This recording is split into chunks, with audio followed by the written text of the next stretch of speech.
Bismillah, alhamdulillah, wassalatu wassalamu ala rasulillah wa ala alihi wa sahbihi wa man wala, la hawla wa la quwata illa billah, amma ba'du. Nina dan ibu-ibu yang Allah muliakan, alhamdulillah sore menjelang maghrib ini kita diberikan kesempatan oleh Allah untuk taklim. Tentu berbeda dengan melihat di YouTube ya. Kalau datang langsung ada pahala yang dijanjikan oleh Nabi dalam hadis riwayat Imam Tirmizi yang sangat terkenal itu. Man, siapa orang kharaja keluar dari rumahnya fi talabil ilmi menuju majelis ilmu, maka dia sedang berjihad sampai nanti pulang.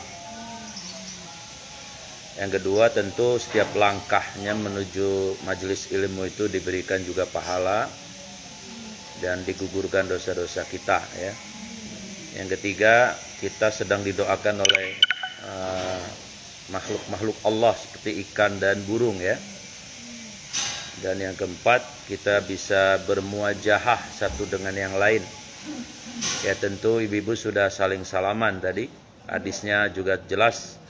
Ma min muslimaini yaltaqiyani fayatasaffahani illa ghufira lahuma hatta yatafarraqa.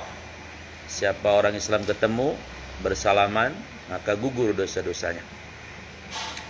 Yang keempat tentu, yang kelima kita dapat pahala doa mendoakan ya, langsung mubasyaratan. Dan yang kelima kita tentu mendapatkan berkah silaturahim langsung. Jadi beda dengan kalau kita langsung melihat di YouTube.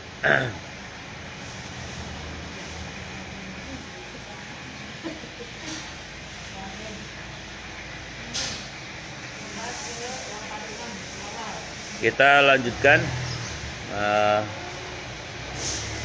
surat At-Tariq, surat 86 ya.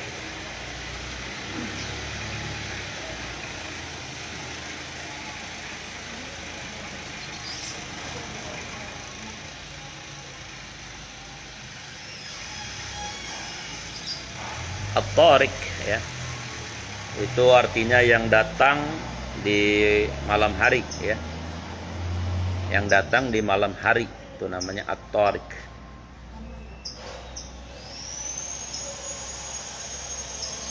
Ada juga arti tariqun, itu jalan ya. Makanya ada orang yang ikut tariqah itu sedang mengikuti satu jalan, melakukan amal-amal zikir, dibimbing oleh mursyid untuk mendekatkan diri kepada Allah, namanya thariqah. Ya. Kalau Nabi Yakub itu digelari sebagai Israel karena dia sering berjalan di waktu malam. Nabi Yakub itu siapanya Nabi Ibrahim, Bu? Saudara.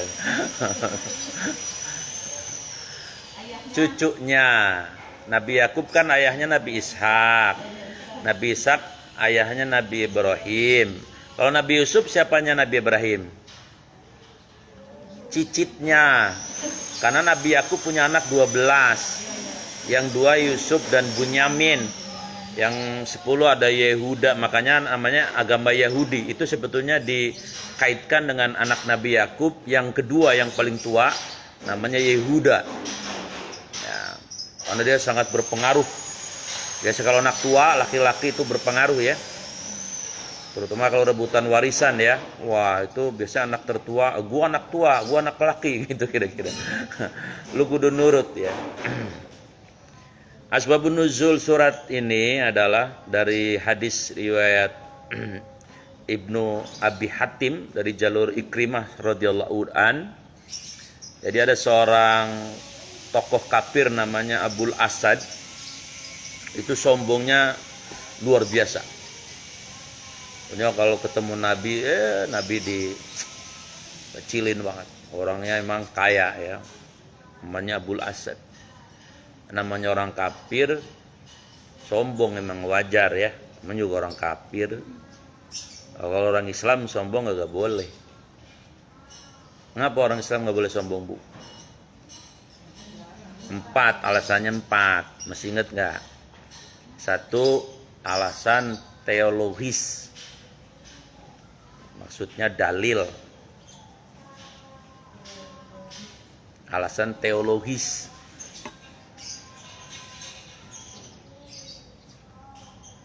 Ya. Dalil ya. Dalilnya 1, surat 31:18. Coba buka. Itu dalil nggak boleh sombong.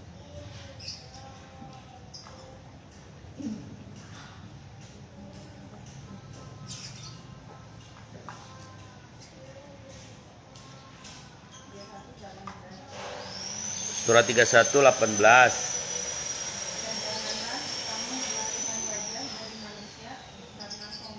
Ya. Jalannya menggeleng ya.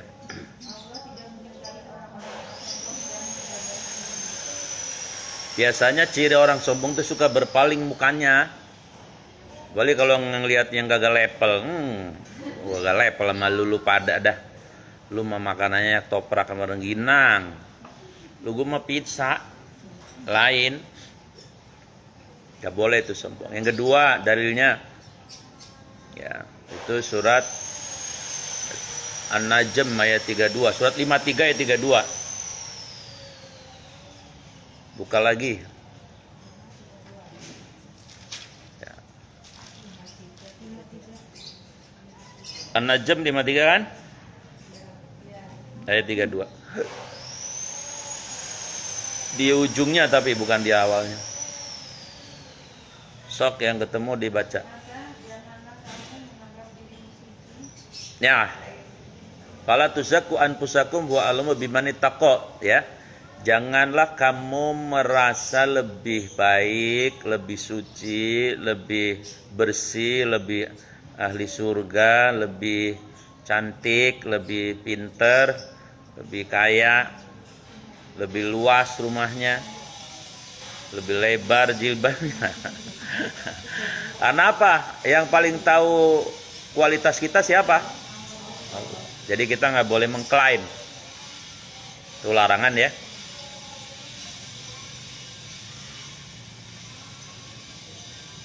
Yang ketiga, dalilnya surat 25 ayat 63.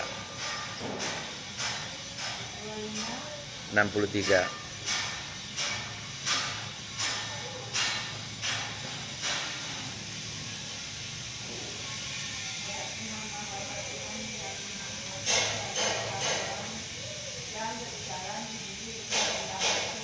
Ya, jadi kalau ngaku sebagai hambanya Allah yang pengasih, ya kalau di bumi ini ya rendah hati. Maksudnya gitu.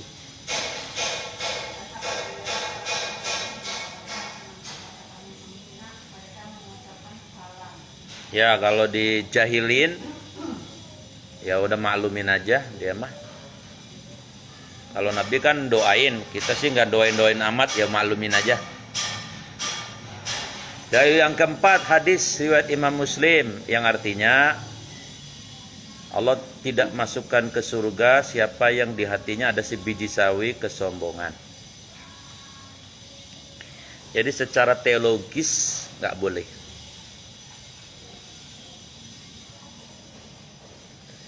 Yang kedua, mengapa orang beriman tidak boleh sombong? Karena secara historis. Kalau tadi teologis, sekarang historis. Secara historis itu secara sejarah. Jadi di Quran banyak sejarah yang orang sombong itu akhir hidupnya itu menyedihkan, memalukan bahkan. Contohnya Abu Jahal itu mati ditombak oleh anak ABG. Kalau dia sombongnya luar biasa. Fir'aun matinya kelelep. Namrud matinya kenapa? Kena nyamuk, hidungnya masukin nyamuk. Nyamuk ya. Jadi kata Namrud begini. Dia kan punya 700.000 pasukan ya. Ya, kalau sekarang mah kayak Amerika lah, negara superpower. Dia sombong begini.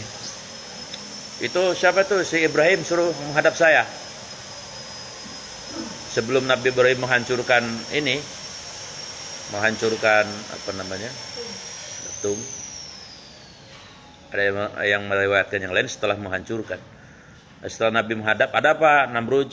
Ya, kamu katanya Tuhan kamu punya malaikat ya? Ya punya dong.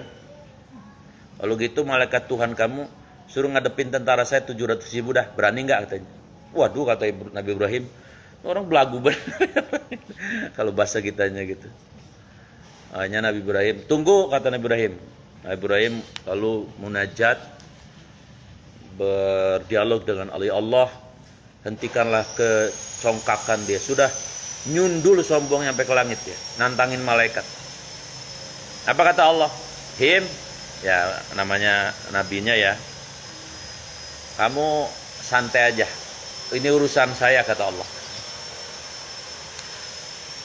Aku akan kirim, tapi bukan malaikat. Untuk ngadepin tentaranya si Namrud, aku akan kirim makhluk. Nanti kamu lihat makhluknya apa. Tak lama kemudian tiba-tiba Allah memanggil semua nyamuk yang ada di bumi. Maksudnya di bumi sana ya. Di Irak sana. Nyamuk-nyamuk yang di gunung, yang di laut, yang di lembah, yang di pantai datang semua, datang. Itu nyamuk juga macam-macam. Mungkin partainya lain-lain kali ya, yang kuning, yang merah kali ya. Korlap-korlapnya di depan. Nah, yang paling korlap paling depan. Dia nanya, "Ada apa wahai Robku?" Kami dipanggil. Begini, kata Allah, aku akan ngasih hadiah buat kalian semua. Makanan yang bergizi, daging-daging yang segar, darah-darah yang lezat.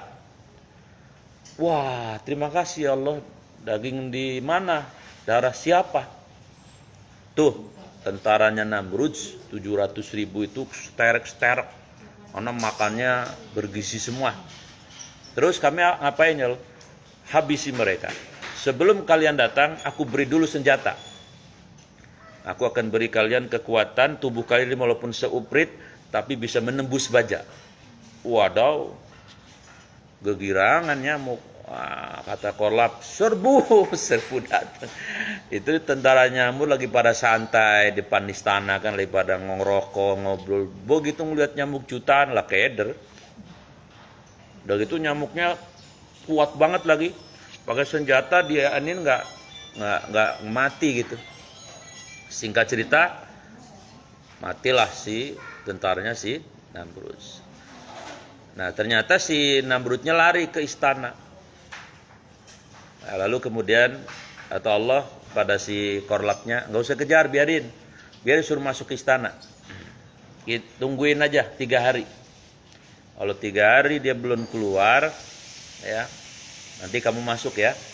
Siap ya Allah. Ya namanya orang takut. Tentaranya aja pada grepes, badannya habis. Ya dia gak mau keluar.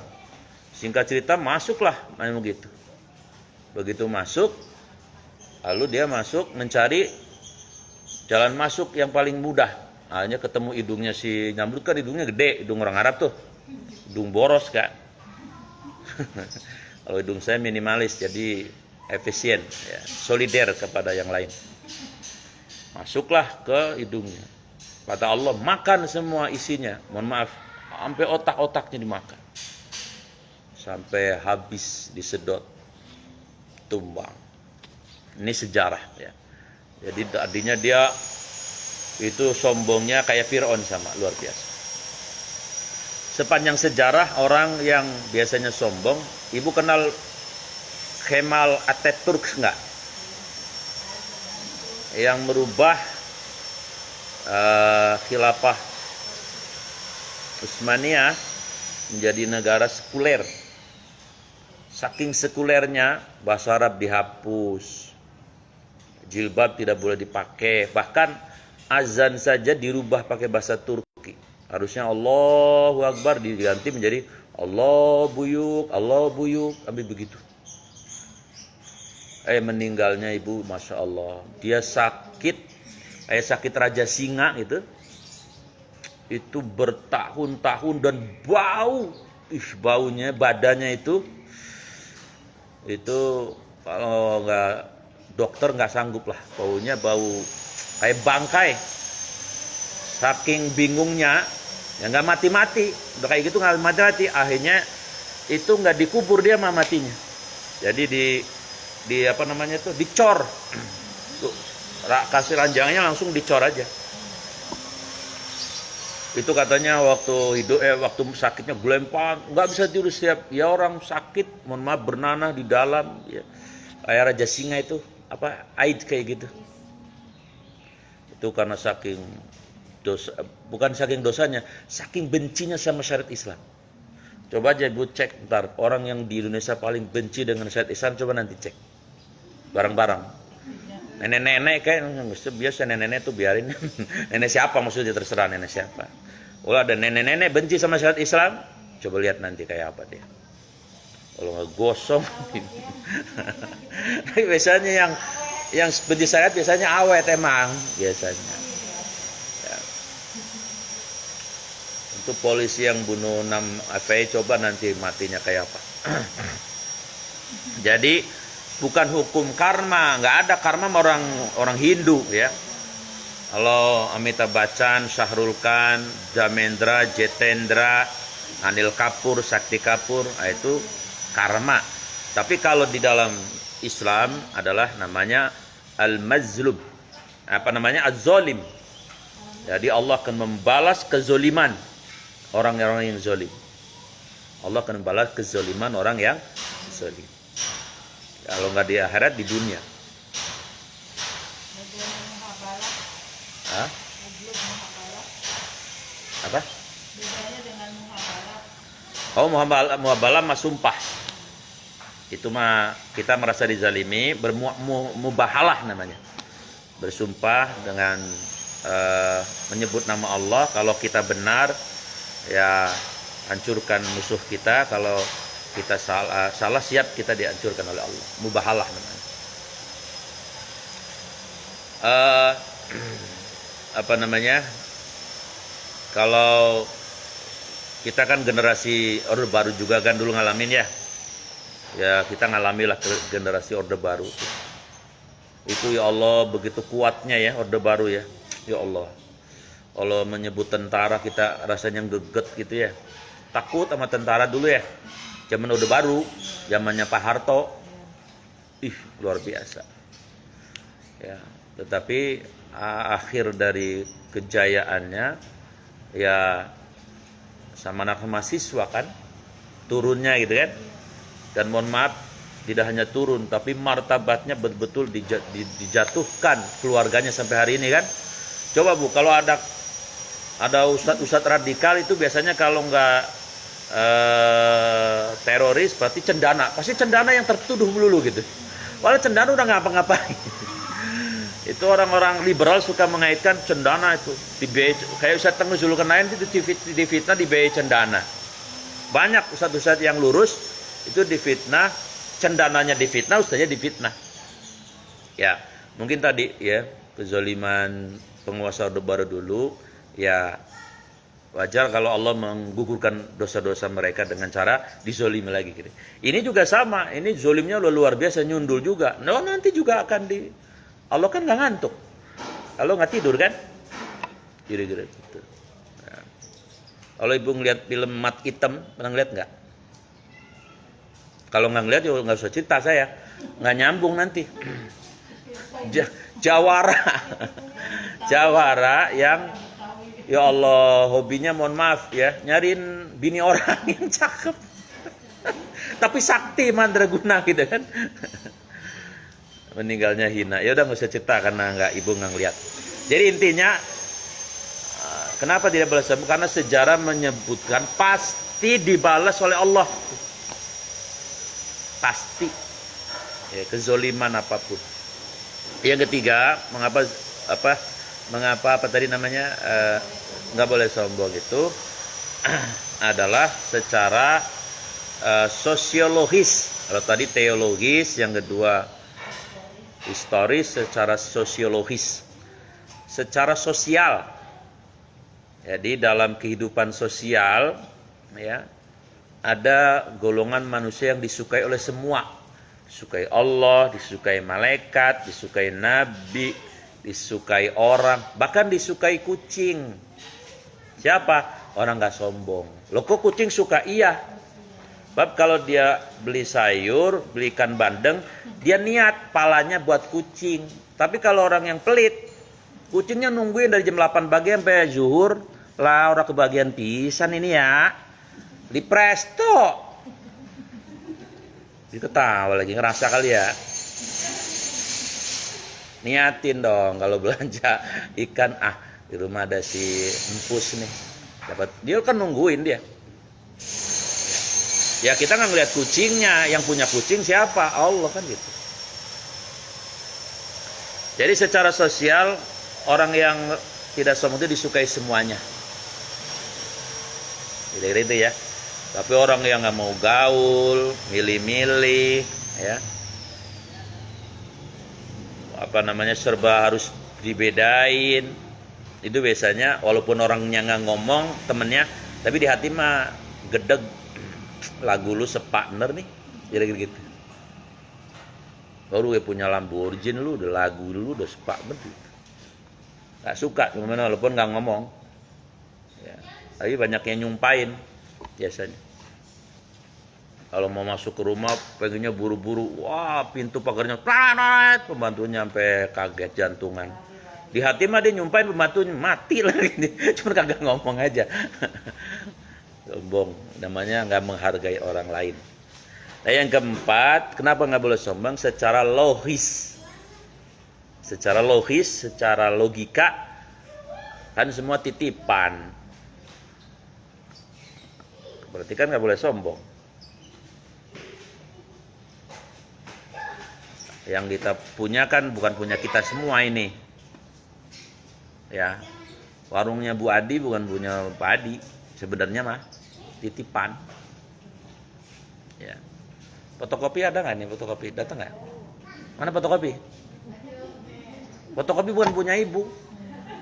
Titipan. Apalagi ya? Warung, fotokopi apalagi? Mobil makan punya semua. Suami bukan punya ibu. Punya siapa? Nyemaknya lah yang lahirin. Kan ibu mah udah dapatnya udah gede. Bu, laki-laki atau suami itu bertanggung jawab kepada ibunya, saudara perempuannya, ya, istrinya dan anak perempuannya. Tapi kalau ibu enteng tanggung jawabnya, sama anak doang. Gitu. Tapi kalau suami berat. Anak adik perempuan juga tanggungannya enggak, Pak? Iya, anak adik Perempuan. ponakan dong. Bukan, ponakan bukan, adik perempuan. Maksudnya begini, kalau si suami adiknya perempuan kagak punya laki nih, ya belangsak hidupnya, tanggung jawab. Tapi kalau udah punya suami ya enggak, maksudnya gitu maksudnya.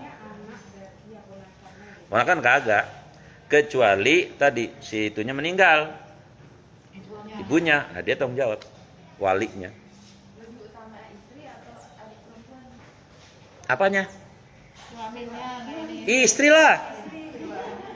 Istri. Jadi urutannya emaknya, istri, ya emaknya dulu. Ibu lupa ya. Harta lah anak laki-laki itu harta ibunya. Ibu harus ingat tuh. Cuman nggak ada ibu-ibu tuh cupar, teradahan. Minta-minta nggak ada ibu-ibu. Nggak ada. Ibu yang beriman nggak bakal mau minta-minta sama anak. Yang ada dia ngasih. Cucunya datang, gua persenin lu, gitu. Ada yang udah punya cucu belum? Ibu ya. Jadi kalau punya cucu suka ngasih kan, pengen ngasih kan? Tapi ibu kan nggak mau minta sama anak kan? Nah, ada. Tapi kalau istrinya ngerti agama, tetap harus didorong, bang, hitam jawab abang gitu. Walaupun kaya apa kayak dibahagiakan apanya, walaupun mungkin nggak butuh harta apanya gitu kan? Kalau anaknya semua perempuan? Maksudnya? Anak siapanya? Ya anaknya semuanya perempuan. Anaknya si Nah si perempuan, anak-anak yang perempuan itu udah gak nikah itu jadi gimana? Kan bapak bicara ini serius benar. Suami punya anak perempuan. Anak perempuannya sudah nikah. Terus pertanyaannya?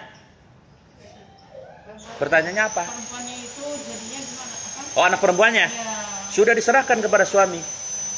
Kita si bapak tinggal doain. Kecuali suaminya meninggal, tanggung jawab. Jadi kalau sudah kan apa namanya? Singkatannya mantu itu apa? Mantu mengembantu tugas. Ketika masih belum punya suami, itu tanggung jawab sepenuhnya bapaknya. Tapi ketika sudah diserahkan, nih, lahir batin tanggung jawab si suaminya. Tapi orang tua tetap punya tanggung jawab mendoakan, mengarahkan, menasehati. Tapi keputusan di suaminya. berarti seorang perempuan itu tanggung jawabnya anak sama suaminya aja gitu. Keluarga. Kan kalau Anak. anak laki kan bertanggung jawab istilahnya ibunya, Iya. adik perempuannya, Iya. istrinya. Iya. Nah kalau anak Kalau perempuannya, perempuan tadi ke suaminya, ke anaknya. suami sama anaknya. Ya. Kalau ke orang tuanya ya tetap berbakti tapi bukan dalam hal kebijakan.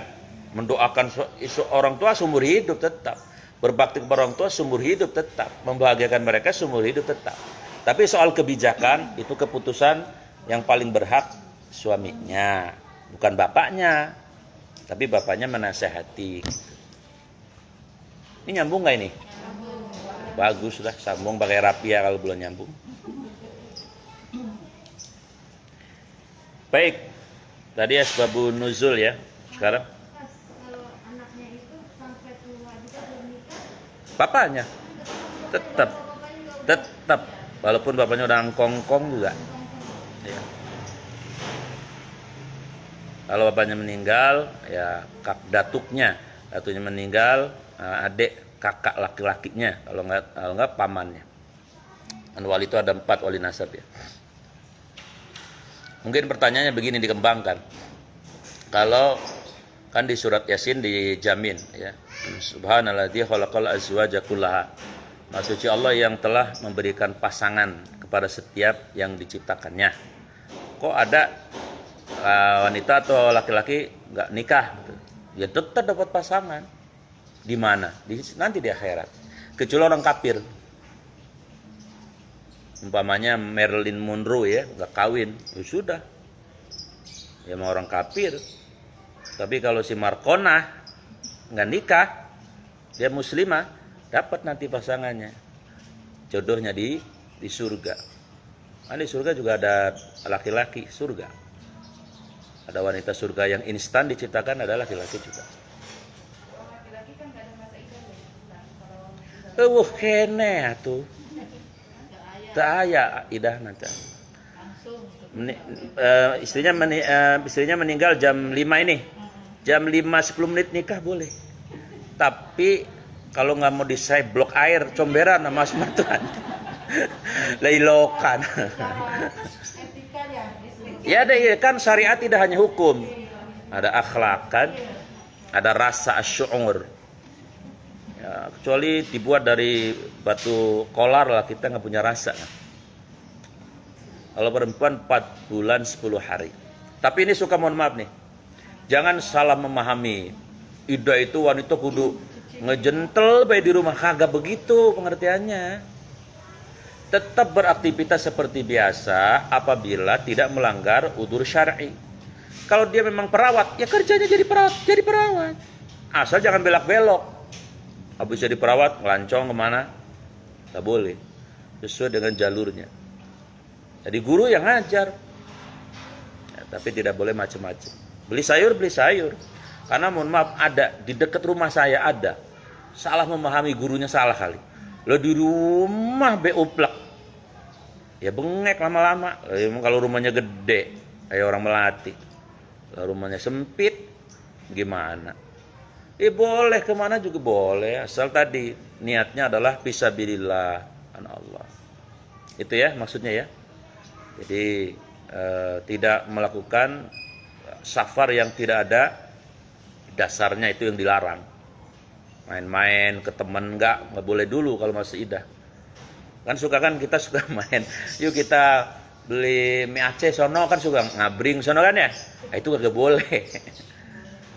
Tapi kalau beli makanan buat anaknya, ya boleh. Apa kudu pakai baju hitam-hitam? Lah emang di Iran. Ya biasa aja. Ya. Jadi jangan pakai training, lah jangan. Ini ngapa pada melongo? Begitu ya. Ya jadi nggak ada idahnya buat dia. Kalau laki-laki mah nggak ada. Tapi mohon maaf, kalau laki-laki jangan pernah diaru-aruin. Tahu nggak diaru-aruin? Dilarang-larang. Ya. Waktu Sayyidina Umar jadi khalifah, itu pernah diprotes beliau oleh sahabat. Ya, maka beliau beri kebijakan tentara ekspansi keluar Madinah maksimal 6 bulan. Ya, nanti rotasi, di rolling. Karena laki-laki tidak bisa ya lebih dari 6 bulan bertahan. Wanita juga ternyata sama. Ya, kalau yang belum menopause ya, itu juga. Cuman karena kalau wanita mah karena biasanya fokus neuronnya itu kepada hal-hal yang detail, yang kecil-kecil sehingga dia bisa tersalurkan ya ke perkara-perkara yang kecil, ngurusin rupa. Kalau laki-laki kan pemikirannya global. Jadi sukanya ngelamun, gua mana bini gua gitu ya. Jadi begitu. Nah, jadi jangan dilarang walaupun sudah aki-aki, nggak apa-apa kalau nikah lagi karena berbeda dengan perempuan. Ngapain otak-otak diem baik? Punya ini aki-aki ini. Engkongnya ya, belum nikah ya. Istri saya itu punya adiknya kakek ya. Itu istrinya meninggal. Dia tukang ini, jualan soto Betawi. Emang orang sini kan. Umurnya udah sekitar 67-an, mau 70 lah. Ya. Nikah lagi, alhamdulillah. Cuman bertahan kalau nggak salah 3 tahun saja. Itu tahun beliau dia udah tua, wafat ya. Kalau istrinya mah segede teknina segini, belum tua-tua bener. Kalau wanita bisa bertahan, tapi kalau laki-laki nggak boleh diaru-aruin. Ya. Kalau memang sudah waktunya menginginkan menikah ya menikah, karena berbeda anatomi tubuhnya. Oh jadi cerita kesini-sini nih. Baik, jadi itu mengapa tidak boleh sama. Sekarang masuk ke ayatnya. A'udzubillahi minasyaitonir rajim. Was-sama'i wat-thariq. Was-sama'i wat-thariq. Demi langit dan yang datang pada malam hari. Demi langit dan yang datang pada malam hari. Allah bersumpah dengan langit, berarti langit penting. Nah, kemudian setiap malam berarti ada yang datang. Siapa yang datang? Allah jelaskan sendiri. Sebelum dijelaskan dipertanyakan lagi. Wa ma adraka mad-thariq. Dan tahukah kamu apakah yang datang pada malam hari itu? Allah nanya lagi. Lalu dijawab oleh Allah, An-najmus tsaqib. Oh, ternyata yang datang pada malam itu adalah bintang-bintang yang bersinar tajam. Bintang-bintang yang bersinar tajam. Ya. Apa fungsi di antara fungsi bintang-bintang? Dulu sebelum ada kompas, nelayan itu patokannya bintang. Ya. Kemudian ketika bulan itu sudah tanggal yang dimana dia tinggal sabit, maka yang menggantikan adalah bintang. Yang ketiga,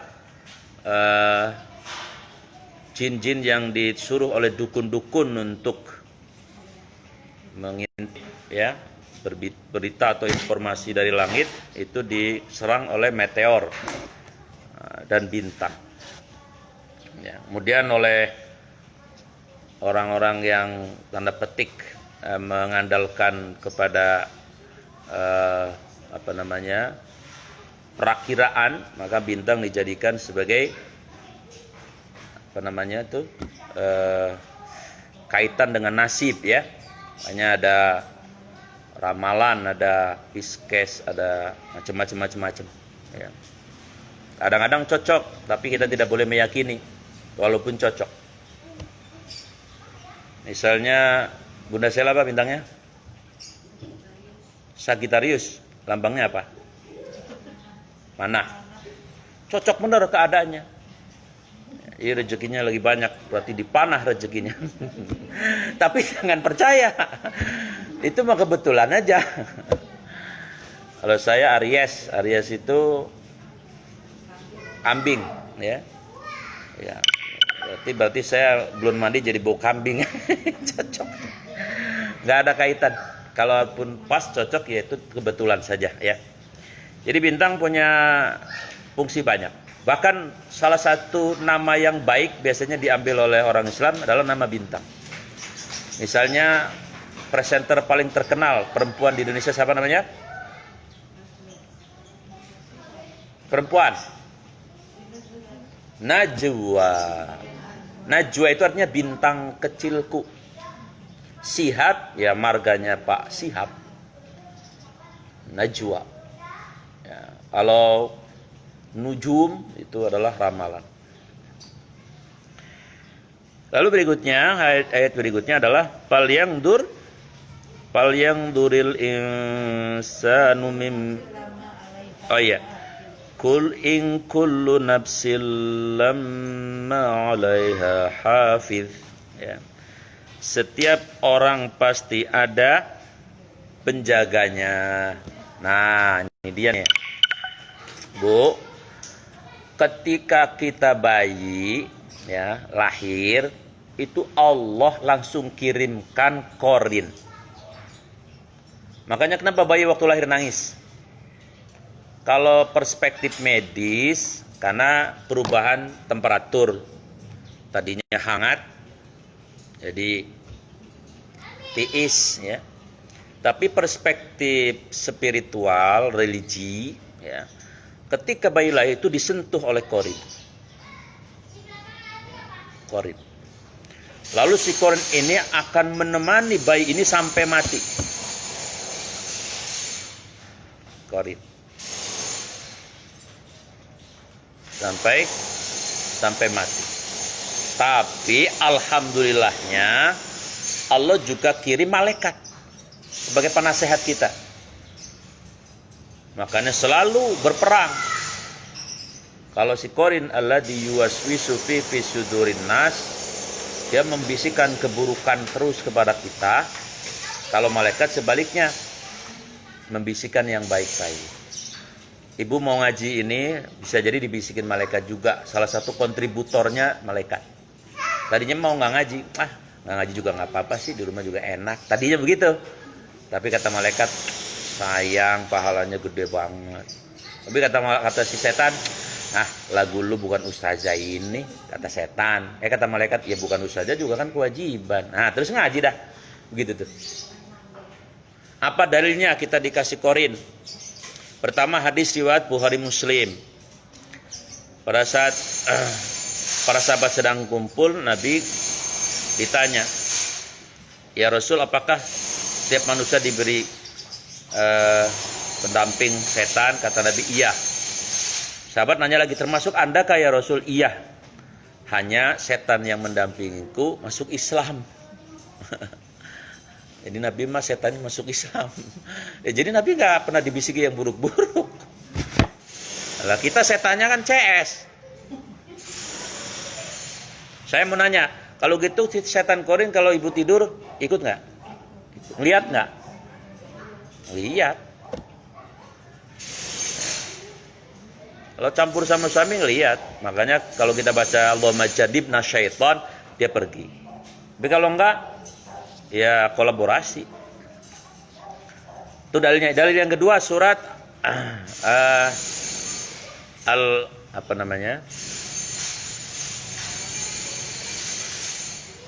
Al-A'raf ayat 200.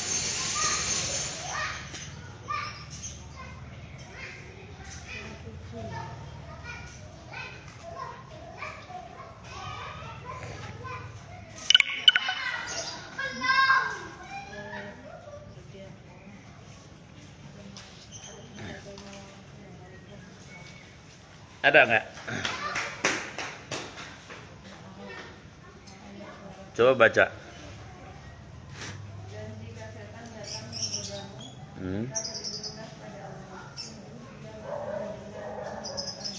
Ya.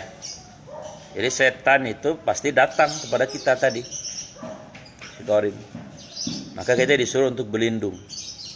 Kemudian di surah 23 ayat 97 98. Itu juga kita disuruh berlindung. Al-Mu'minun ayat 97 98.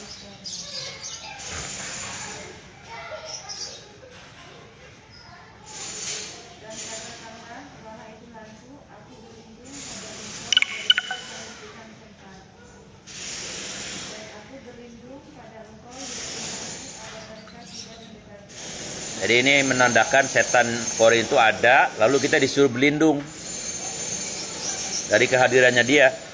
Bahkan itu diajarkan langsung teks melindungnya. Robbi a'udzubika min hamazati syayatin wa a'udzubika robbi ayahdurun. Robbi wahai Tuhan kami, a'udzubika aku berlindung kepadamu min daripada hamazati, bisikan-bisikan jahat, asyayatin syaitan. Wa a'udzubika rabbi ayahdurun, aku berlindung atas kehadirannya dia. Nah, kalau buktinya malaikat ada ya, secara umum ada di surat 50 ayatnya 18.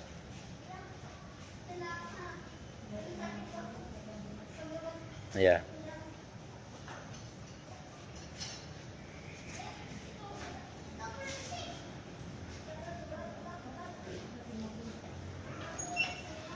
Iya, itu ada keterangan bahwa kita didampingi terus oleh dua unsur malaikat. Apa itu bunyinya? Ma yalfizu min qaulin illa ladaihi raqibun wa atidun.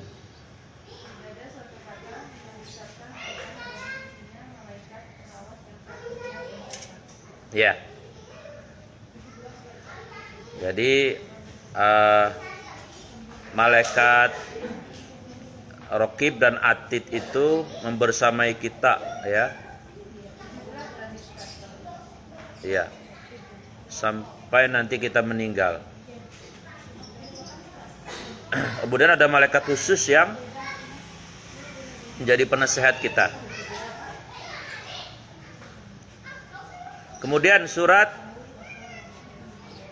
kenapa Bu RT? Harga cabai naik. Artinya lain. Oh, lain masa? 17 kan ini lebih naik ini 18. 18.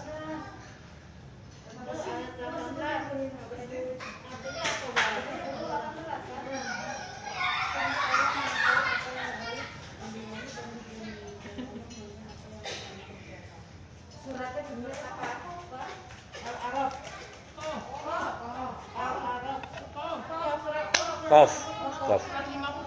150.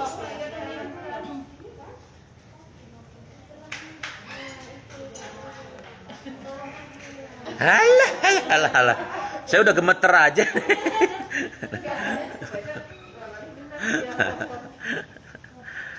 Sekarang ada Quran katanya dirubah, kan bahaya. Terus kemudian masih surat 50 ayat 27. Surat 50 tapi 27. Ya.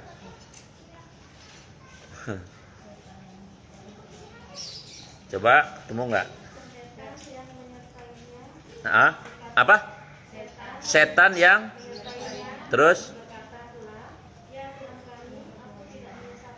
Oh. Oh gini. Jadi si Korin itu Ya.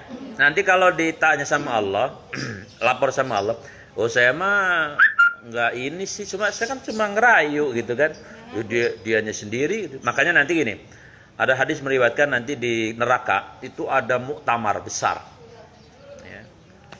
Kemudian semua pada kumpul, kemudian setan tampil. Ya. Lalu mereka mengatakan ketika ditanya oleh, gara-gara kamu setan, saya masuk neraka nih. Ini sama, yang syirik, gara-gara kamu setan, saya masuk neraka. Oh, yang bunuh sama, yang judi, yang semuanya, yang bunuh diri, yang zina. Apa kata si setan tadi? Enak aja, kata dia. Lagu mah cuman ngerayu katanya. Cuman bisik-bisikin, lu pada mau katanya. Ya gue lepas tangan, gue juga takut, kira-kira begitu. Ya, jadi jangan sampai kita nanti kayak gitu. Karena emang setan kerjanya itu tadi, memprovokasi saja. Kecuali hantu. Ya. Kan setan punya 5 kelebihan. Bisa masuk ke darah. 1 ya. Yang kedua, yang dari keturunan iblis itu nggak mati. Yang ketiga itu dia lebih senior. Kemudian yang keempat, dia bisa ngelihat kita nggak bisa ngelihat. Dan yang kelima, dia bisa merubah bentuk. Jadi tuyul, ya, jadi kucing, jadi ular, jadi genderuwo, terserah apa maunya dia aja. Tapi konon katanya sekarang setan udah males menampakkan diri, karena udah banyak setan dari manusia.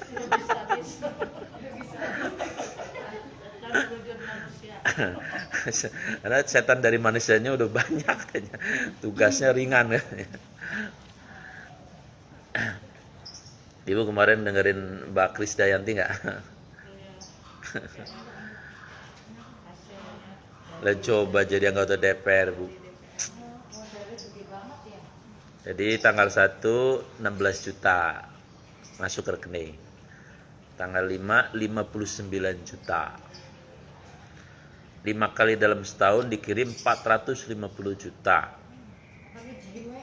8 kali dalam setahun dikirim 140 juta. Pertanyaan saya, emang kerjanya apa? Lah orang artis biasa hidup mewah, enak, di hotel. Masa iya dia mau susah-susah? Walaupun ya ada sih, tapi saya menyangsikan. Maka saya dulu pernah sepakat dengan Pak Kiai Hasyim Musadi. Anggota DPR kita nggak usah sampai 600 orang, kebanyakan 10 aja, cari orang yang paling pinter, paling jujur, paling amanah. Di Indonesia masa ada nggak ada lah, seprovinsi 1 ada. Sudah suruh bikin undang-undang, suruh ngawasin pemerintah, mereka takutnya sama Allah, beres. Lah ini 500 berapa 60 plus DPD, ya begini-begini aja. Emang ada yang berubah? Begini-begini baik sama. Jadi satu anggota dewan itu 1 tahun gajinya bisa hampir 2 triliun. Uang pajak, Bu, Ibu kan bayar pajak. Mobil bayar pajak kan? Rumah bayar pajak kan? Nah itu, apa sekarang pajak? Dia tiap bulan dikirim hampir ratusan juta. Begitu, Masya Allah. Sebenarnya rakyat lagi kayak gini. Maka saya bilang, setan udah nggak pada mau menampakkan diri. Karena kan setan secara bahasanya sifat. Setan itu sifat. Makanya jenisnya ada 2, minal jinnati wana. Setan itu bisa dari jin, bisa dari manusia. Apa kerjanya? Apa? Yub'ad anillah, yang menjauhkan diri dari Allah, itu setan. Ya. Pak Yusran ngelamun aja. Dengerin, lain ngelamun. Ya bedanya setan sama hantu. Kalau hantu pasti setan. Kalau setan pasti hantu. Kalau hantu belum tentu setan. Bisa orang-orangan sawah kan bisa juga jadi hantu. Iya. Iya. Setan bisa berubah menjadi hantu. Hantu kan yang serem. Hantu kan yang serem-serem kan? Iya. Tentu. Ya, baik, saya kira itu. Jadi apa tadi? Apa ayat 27 tadi? Setan berkata, kan nanti setan juga ditanya sama Allah. Ya. Yang kan jin itu kan sama, ada pertanggungan jawabnya. Orang kafir juga kan nanti kan ditanya sama Allah kan nanti, ya, sebelum disiksa selama-lamanya. Kamu udah kasih aku beri hidayah berupa akal. Tuh Pelikson masuk Islam. Terus siapa? Namanya itu yang Irene, Ibu Irene masuk. Ya. Di Eropa Amerika banyak. Kok kamu nggak masuk Islam? Ya. Ada pertanggungjawaban nanti seperti itu. Bahkan hewan pun akan dihisab nanti. Kalau ada misalnya macan makan kucing nanti akan diadili di sana. Baru kemudian hilang, akan menjadi seperti debu. Sampai sebegitunya nanti. Ya, tentu yang paling detail adalah kita orang Islam ya. Detail banget. Ya, maka Nabi pesan apa? Malaikat Jibril, ya Muhammad, ya, wa'mal ma syi'ta fa innaka majziyun bih. Silakan kau berbuat apa saja di dunia ini, tapi ketahuilah majziyun bih. Nanti akan dihitung secara detail oleh Allah. Hah?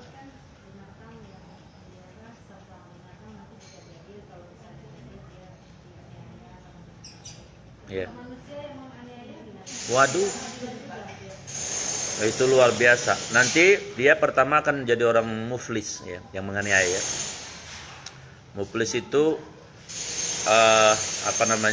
volume kezolimannya itu kalau tidak sebanding dengan dia punya pahala, maka dia akan ditimpakan ya. Misalnya menyiksa orang ya, itu sama dengan ibadah dia 60 tahun, kan habis. Lah orang umurnya 60, ibadahnya 60. Tapi ini dosanya dosa menyiksa. Nah, maka nanti dia akan tadi bangkrut. Akan ditimpakan dosa-dosa si yang disiksa tadi untuk dia. Iya, dia yang disiksanya ya dapat rahmat.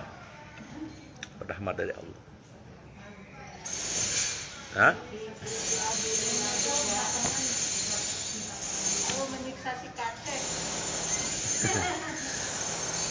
Kata Pak Napoleon, entah benar entah tidak, saya boleh dihina kata dia. Tapi kalau Tuhan saya sama Nabi Rasul saya dihina, saya tidak sanggup. Mohon maaf, kalau itu benar, top. Berarti ini sesuai dengan surat As-Saff, ya ayyuhalladzina amanu kunu ansarallahi, orang-orang beriman, jadilah kamu pembela agama Allah. Dia mumpung punya jabatan, ngebelain lah gitu kan. Tapi kalau itu hanya argumentasi agar dia tidak kena delik ya wallahu alam. Ya artinya dia harus siap bertanggung jawab ya. Pernyataannya di hadapan Allah nanti. Tapi mudah-mudahan sih benar. Kalau benar saya agak bahagia sedikit. Ya, karena ternyata ada orang yang punya jabatan tersinggung ketika agamanya. Kan sekarang mohon maaf Pak, orang-orang Islam mah banyak. Orang Islam itu ya sholat, zakat, puasa, rajin, tahajud aja. Tapi yang jarang itu orang yang membela agamanya. Karena ketika orang membela agama, radikal teroris. Yang ngomong siapa? Ya orang Islamnya lagi juga. Ya kan, yang terjadi kan seperti itu. Ya. Diadu domba terus kita. Ya. Gimana yang diadu kagak ngerasa.